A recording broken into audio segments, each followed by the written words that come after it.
Hey guys, the Oscars are back! Celebratory groaning. I'll be honest in saying that part of me is always going to be excited for the Oscars every year because I like rooting for the movies I like the most as well as performances, and it's always fun to see that happen. But rarely does that ever happen, so the other part of me is more excited of seeing how much of a shitpost the ceremony becomes. Whether it be some awful song performances of otherwise great songs, the unexpected behavior from celebrities that go viral, the humor that's just Hollywood's version of humor. What other movies are nominated? Don't Look Up is nominated. Yes. Yep. I guess the Academy members don't look up reviews. Shut the fuck up! Also, fuck you! Which is to say, Funny. or cutting out quote-unquote unimportant categories in order to make the show shorter and failing miserably.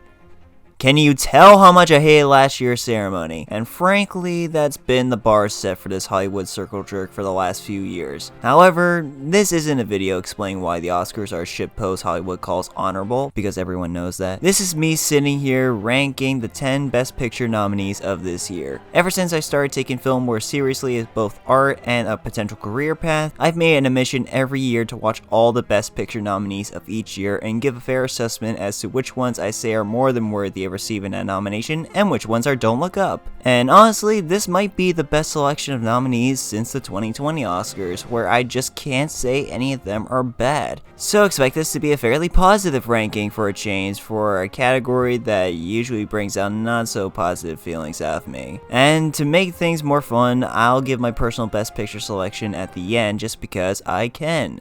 Anyways, let's get this over with. Who would I be without you? I love you, Metro Man! And I love you, random citizen! Elvis sure is a movie. Yeah, when I say that none of the nominees are bad, that doesn't mean that I'm less harsh to some movies over others. In hindsight, it was obvious this movie would get a nomination here because it's just a standard Hollywood biopic about someone that the Academy never gave any recognition to and feel guilty about because they're dead. And it's also made by Baz Luhrmann, who made a previous Best Picture nominee with Moulin Rouge, which by the way is excellent and the only good jukebox musical TBH don't act me. Anyways, that may have a reason in there too. Anyways, shade aside, this movie is fine. I had more good faith towards it when I first watched it, mostly because of Austin Butler's electric and brilliant performance, and the story of Elvis himself was interesting. But as I look back on the movie, the worse it gets. Butler is still a treasure in this and is by far the best part about the movie, and there's some admittedly dramatized moments that sort of worked for me, like the whole If I Can Dream sequence. But the film loses a lot of its emotional impact because of the viewpoint it adapts. That being the Colonel. It would be fine if we hear the Colonel change while journeying through this time with Elvis, but he never really does in the end, and it makes the movie feel more weird as a result. Also, Tom Hanks isn't very good. His attempt at a Dutch accent is comical. Tragedy, but it has nothing to do with us. I was arrested for in possession of too many drugs and also ammunition and shooting rifles on my property. I would also like to turn into Kermit out of nowhere. Yeah. Also, the direction and visuals really need to calm the f down. I understand that this is Baz's style and it works well with films like Moulin Rouge, but here's just distracting. It never really complements Elvis as a person in this film and distracts from the story altogether. Anyways, this is the biggest Oscar bait movie of the year and certainly won't win anything beyond maybe Austin Butler for his performance, which I would be pretty happy, not gonna lie, and probably make up. It's crazy to me that movies like this and Bohemian Rhapsody overperform at the Academy with nominations like cinematography for the former's case and editing for the latter's that only lessen the movie's impact for it being so messy. Whereas a fun biopic like Rocket Man with his amazing musical numbers and performances and intense personality with the visuals, sound, and score gets only a Best Original Song nomination. Whatever, it's fine, I guess. Don't make my balls so blue! Yes, I finally watched Avatar 2. It took me a while, but I did it. You happy? And it's the most above average movie in this list. I'm sorry, I really wanted to love this movie as much as others, but overall, the movie only really gets good by the last half. And by that point, my ass was numb as hell because it never justified its 3-hour length.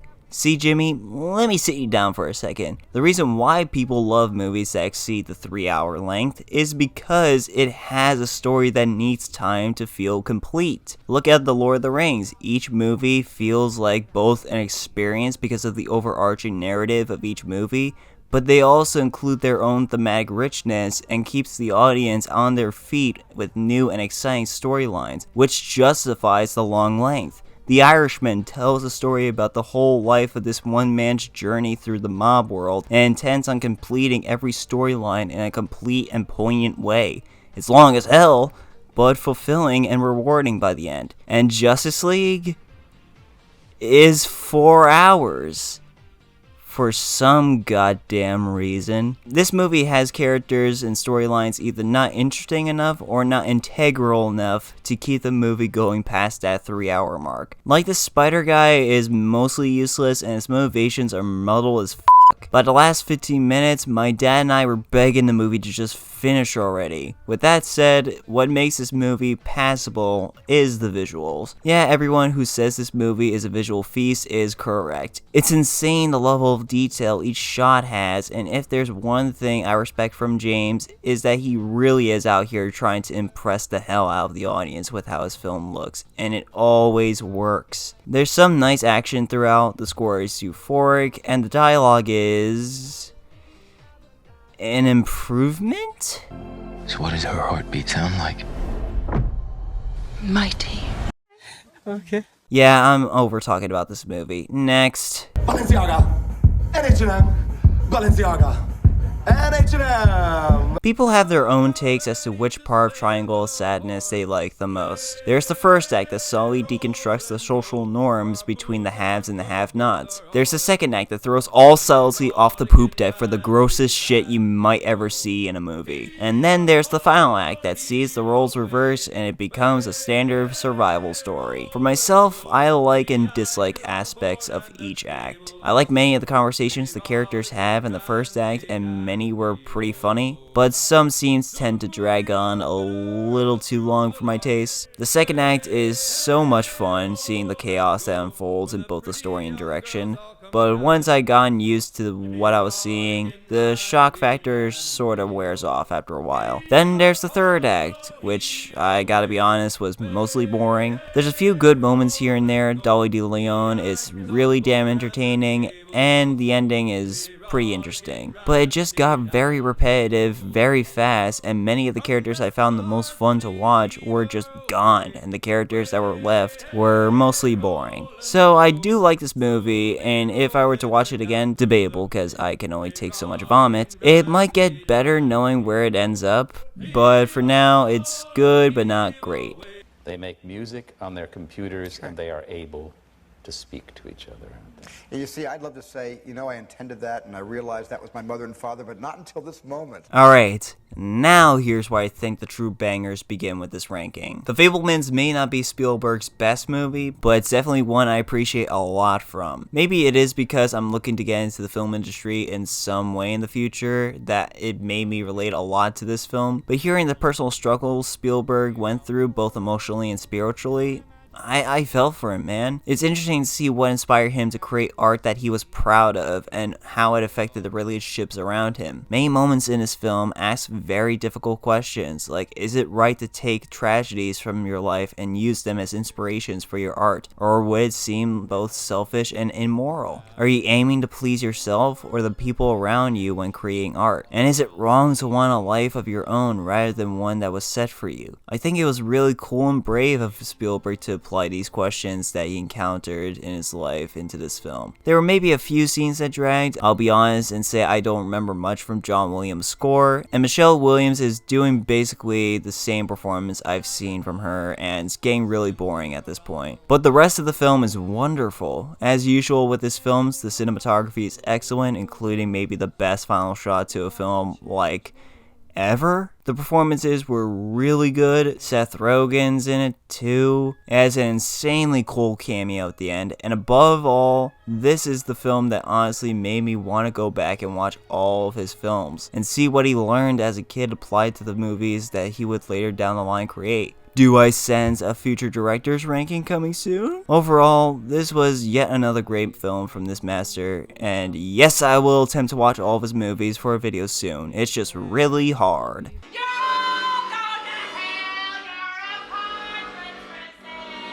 If there's one thing that you must watch Tar for, it's Cate Blanchett. In my opinion, this might not just be my favorite performance I've seen her give, but it's up there as maybe the best performance of the whole year. Every scene I'm intrigued because of how electric and convincing Blanchett is throughout this film. Even when I might not understand all the jargon she says, I'm sorry, I don't conduct, I make cringy YouTube videos, she makes it all fascinating to hear. She's so good that I actually had to look up whether this person actually existed. They didn't, but she made me believe so. And a lot of that praise also goes to Todd Field's direction and writing, which are both deserving of nominations. It shifts between different tones and genres that makes the movie so unique and engaging. The cinematography is very purposeful and meticulous, like that tracking shot during the Juilliard scene, and the ending was both super weird and actually hilarious. With that said, after the Juilliard scene, the film took a bit of time to pick back up, and the dialogue did feel a bit distant to understand for a time, but otherwise, this film was excellent. And what I would give to see Cate Blanchett and J.K. Simmons in a movie together, Jesus. I am no man. I can safely say that Women Talking is easily the ugliest great movie I've ever seen. I haven't seen a movie that looks this gross to look at due to the muted color grading, and yet so interesting to watch due to the excellent writing and performances. I understand the motivation for the color grading in this film, but I feel like there's a much better way to express this emotion without making the movie look like a Sarah McLachlan commercial. When your poster is the most colorful aspect of your film, I think we have an issue here. With that being said, that's my only real issue with this movie, as everything else is pretty spot on. The cinematography and direction is really good, with some shots really standing out in my mind. I really felt like I was part of the conversation due to the direction. The performances from everyone were fantastic, especially Ben Whishaw and Jessie Buckley being the standouts for me. Many of the side stories like Ben Whishaw and Rooney Mara's plight were engaging to me. The dynamics between the characters were compelling, and hearing their arguments for which side they chose were enthralling to hear. Not once did the movie feel like it slowed down or rushed, and for a movie solely dependent on its dialogue to carry the feature, that is very impressive. It's unfortunate that its writing was the only element it was recognized for, since I think it deserved at least a few nominations for some of the performances here, but if its best part is still being recognized, then I shouldn't really be complaining much. But seriously, a little bit of blue would go a long way, guys. War. War never changes. Like many people, I've been sort of burnt out by the obligatory war picture selection at the Oscars, because I feel like they are all fairly samey with both the filmmaking and messaging. But I don't know, something about All Quiet on the Western Front hit for me. Maybe it's because we rarely get a war movie focusing on the German side of the conflict. And while you would be caught dead if you made a World War II movie that glorified the German side of the war, it was smart that the story took it through the lens of World War I, since not many stories about the war had been brought to the surface nearly as much as World War II. And that's a shame, because we need movies like these to show that it was bad for all sides of the conflict. Lives would have been saved if the powers above shoved their pride aside for just a few seconds. But alas, it wasn't meant to be, and more lives were unnecessarily lost because of that. We see a full journey with these people, from the hopeful, prideful recruits we see at the beginning to the horrified, helpless, traumatized soldiers fighting a losing war. With this tragic tale comes some of the best filmmaking of the year.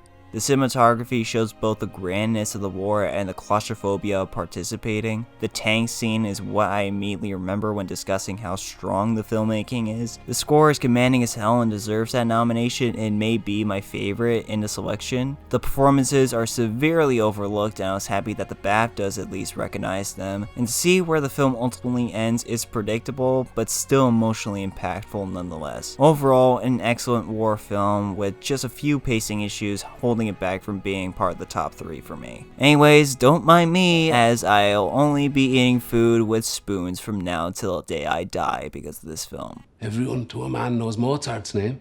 I don't. There goes that theory. Hi, my name's Patrick, and just from that you can tell why I love the Banshees of Inisherin so much. I thought In Bruges was Martin McDonagh's masterpiece, but this came out of nowhere and gave us the most Irish movie ever made. This is one of the best written, performed, and directed movies I've seen all last year. Colin Farrell not only gave my personal favorite performance of all the male actors this year against stiff competition, but maybe the best of his entire career. The subtlety in both his physical and emotional performance is amazing, and his delivery is both hilarious and deeply heartbreaking. Brendan Gleeson also gives an amazing performance. It's a shame that it took the Academy so long to recognize his talents until now, but whatever. Same with Barry Keoghan. Give him more love, please. And Carrie Condon is also in contention for my favorite supporting performance by an actress this year. The fallout of this friendship is funny, emotional, and poignant. It asks the complex question of, is having love and friendship enough to be remembered, or is making art the only way your life will be fulfilled? This friendship is also a damn good allegory for the Civil War Ireland was facing at the time. There's some very shocking moments juxtaposed to the hilarious dialogue spread throughout the movie, and overall, it's a movie that I deeply resonated with ever since I watched it.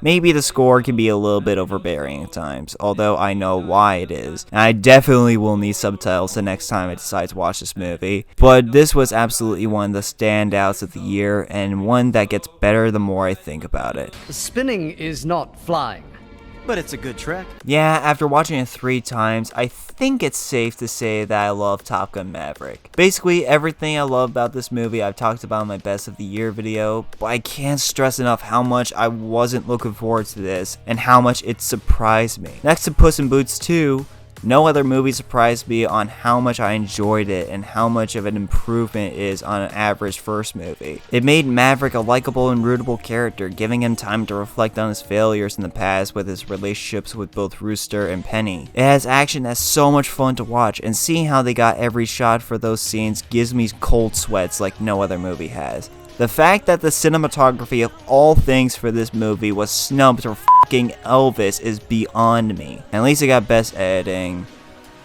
along with Elvis. And how it utilizes nostalgia and fan service to help anchor the emotions of the movie, provide wonderful character moments, is up there with Spider-Man No Way Home for some of the best fan service ever used in a movie. Guys, this movie is a miracle, and one of the best legacy sequels ever made. And I'll remind y'all again, watch this movie for Bob, my beloved.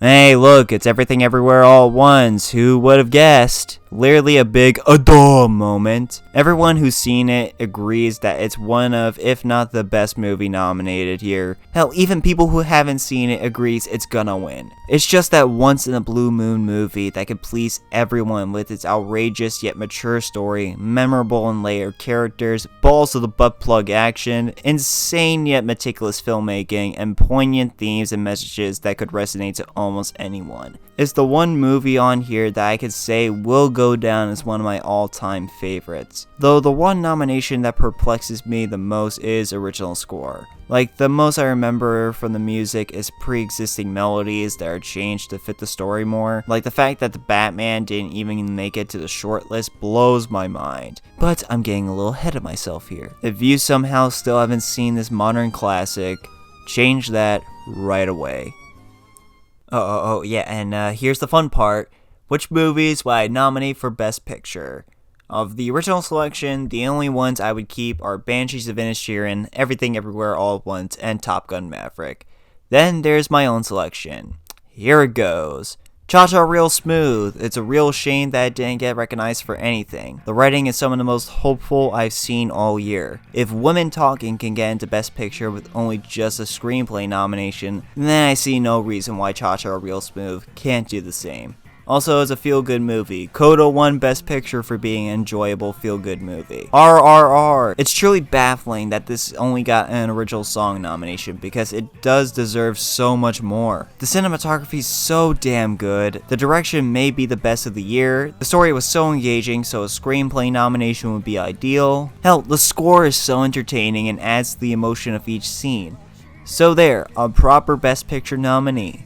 And also an international feature nomination. What the f happened there? Decision to Leave. The direction and cinematography has so much balanced personality and adds to the characters and story. It's criminal that it didn't even get an international feature nomination, but most of all, best editing. Watch the movie just for the editing alone. Who cares about what Elvis did? After Sun, Paul Mescal is a great nomination, but this deserved more. The screenplay is both uplifting and haunting, where everyone's saying Sarah Polley should have represented women in Best Director. Fair enough. But let's bring Charlotte Wells into the conversation more. Frankie Corio gave an excellent child performance. Nobody wanted Ana de Armas nominated for that movie, so put Frankie there instead. Or literally anyone else. Can you tell that I hate blondes so much? Puss in Boots: The Last Wish. Oh yeah, I'm dead ass. As much as I am tempted to say Del Toro's Pinocchio instead, cause like it's motherfucking Guillermo, I wanted to be more fun here and give animation fans more love since this has been more the talk of the town recently. It's insane this didn't even get a visual effects nomination. It's basically Spider-Verse 2.0, and it would have been more of an apology for not representing that movie at all that year. Also, the screenplay is just excellent, so put it there and give it a Best Picture nod. You know you want to. Nope. The lack of love for Jordan Peele after Get Out from the Academy is sad. His direction, the visuals, the screenplay, and even sound design is so captivating, and the standouts out of everything in this movie. Hell, a supporting actor nomination for Steven Yeun I would have loved, honestly. So yeah, best pick please. And finally, laugh all you want, but The Batman. Crazy to think, but the filmmaking for this movie is some of the best of the year. Not just the visuals, sound, and makeup, which were deserved nominations, but less than it deserves. First off, Michael Giacchino. Where the fuck is he? Not only did he make, in my opinion, the best score of last year, and one of the best in any comic book movie, but he's made so much great work and hasn't been recognized since his only win for Up. That's irritating. Then, Greg Fraser. Yeah, the guy who won for Dune last year. You didn't make it! What the f*** did Elvis do better with his cinematography? It added so much character to the feature and made every scene more memorable. And if Glass Onion can get in for being a murder thriller, and Logan and Joker can get adapted screenplay nominations, then I don't see why this couldn't get into. I know I seem like the most disgruntled fan right now, believe me, I know that, but this film would have also been a great redemption for the main reason why we have 10 Best Picture nominees today. The Academy not nominating The Dark Knight, even though it had all the nominations and backing to get one. But alas, my feelings will definitely not change a damn thing, and I will continue to hate watch the Oscars because it's the most comfort I find in life. Bye!